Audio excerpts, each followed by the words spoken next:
Hello guys, അപ്പോഴേ ഞങ്ങൾ ഉണക്കക്കൊഞ്ച് വറുക്കുകയാണ്. അപ്പം പാനെടുത്ത് വെച്ചു. പാനെടുത്ത് വെച്ചതിന് ശേഷം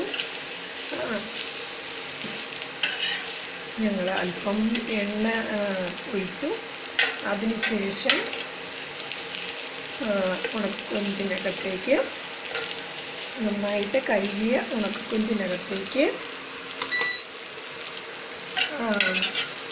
ഞാനിതിൻ്റെ ഒരു ഇടിച്ച് കുറച്ച് കേട്ടോ, ഇത്തിരി പുക അടിച്ചു. അതുകൊണ്ട് ഇൻഡക്ഷൻ്റെ ഇതിത്തിരി കുറച്ചു, ടെമ്പറേച്ചർ ഇത്തിരിയും കുറച്ചിട്ടുണ്ട്.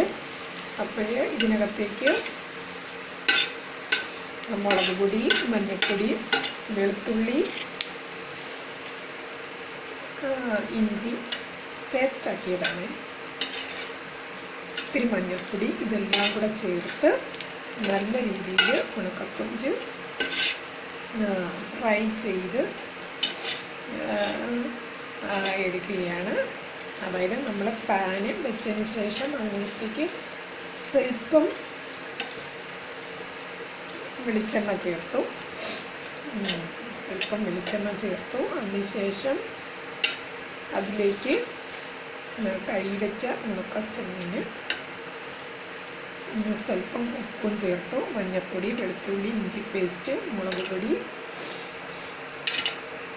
ഇതെല്ലാം കൂടെ മിക്സ് ചെയ്ത് സ്വല്പം നേരം വെച്ചിരുന്നു. അതിനുശേഷം ഇത് നല്ല രീതിയിൽ ഫ്രൈ ചെയ്ത് എടുക്കുകയാണ് കേട്ടോ. ഇതിപ്പം അത് ആവശ്യത്തിനനുസരിച്ച് നമുക്ക് ഫ്രൈ ചെയ്ത് എടുക്കാം. അതായത് ഇപ്പം ചിലവർക്കാണെങ്കിൽ നല്ല ക്രിസ്പി ആയിട്ട് വേണം, ചിലവർക്കാണെങ്കിൽ ഒത്തിരി ക്രിസ്പിനെസ് വേണ്ട, സ്വല്പം ക്രിസ്പിനെസ് ഇല്ലാതെ വേണം. അപ്പം അത് നമ്മുടെ ആവശ്യത്തിനനുസരിച്ച് നമുക്ക് ഉപയോഗിക്കാം. ഇത് നമുക്ക് ചപ്പാത്തി, ഗോതമ്പ് ദോശ, നമുക്ക് ചോറ് ഇതിൻ്റെ കൂടെയൊക്കെ കഴിക്കാൻ സൂപ്പറാണ് കേട്ടോ. എല്ലാവരും ഒന്ന് ട്രൈ ചെയ്ത് നോക്കണം കേട്ടോ. ഇതിന് അധികം വലിയ ചിലവൊന്നും ആവശ്യമില്ല. ഇപ്പം നമ്മളെപ്പോലെയുള്ള സാധാരണക്കാർക്കൊക്കെ ഉപയോഗിക്കാൻ പറ്റിയൊരു ഐറ്റമാണ്. ഇത് മാത്രമുണ്ടെങ്കിൽ പോലും ധാരാളം ചോറോ ദോശയോ ചപ്പാത്തിയൊക്കെ കഴിക്കാം.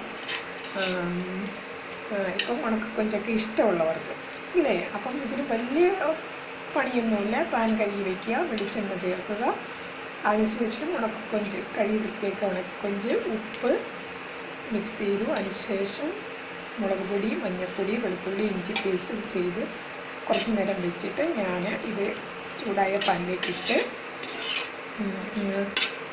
ഡ്രൈ ആക്കിക്കൊണ്ടിരിക്കുകയാണ്. ഇത് നല്ല രീതിയിൽ ഫ്രൈ ചെയ്തതിന് ശേഷമാണ് ഞാൻ എടുക്കുന്നത്. കാര്യം ഇത് ഞാൻ ഇൻഡക്ഷനിൽ വെച്ചപ്പോഴത്തേക്കും ഇതിൻ്റെ ആ ടെമ്പറേച്ചർ ഇത്തിരി കൂടുതലായതുകൊണ്ട് ഇത് നടക്കുന്ന ഇത്തിരി പുകയൊക്കെ വന്നു. അപ്പം ഞാൻ ഇതിൻ്റെ ടെമ്പറേച്ചർ കുറച്ചു, മൈനസ് ചെയ്തു. അതുകൊണ്ട് ഇത് ഇത്തിരി പതുക്കെയാണ് ആവുന്നത്.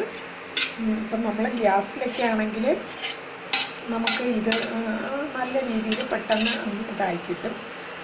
ഇതിപ്പം ഞാൻ ഇത് കുറച്ചത് കൊണ്ടാണ്, അതായത് ടെമ്പറേച്ചർ കുറച്ചില്ലെങ്കിലും കുഴപ്പമൊന്നുമില്ലായിരുന്നു. പക്ഷേ ഇത് ഞാൻ ആ പുക അടിച്ചപ്പോഴത്തേക്ക് ചുമ വന്നു. അതുകൊണ്ട് ഞാനങ്ങ് കുറച്ചാണ്. അതുകൊണ്ടാണ് ഇതിപ്പോൾ ഇത്തിരി താമസിക്കുന്നത്. അപ്പോഴേ കണ്ടോ, നല്ല നല്ല നല്ല ഉണക്കക്കൊഞ്ച് ഫ്രൈ. എല്ലാവർക്കും ഇഷ്ടമായത് എല്ലാവരും ട്രൈ ചെയ്ത് നോക്കണം. Okay, thank you.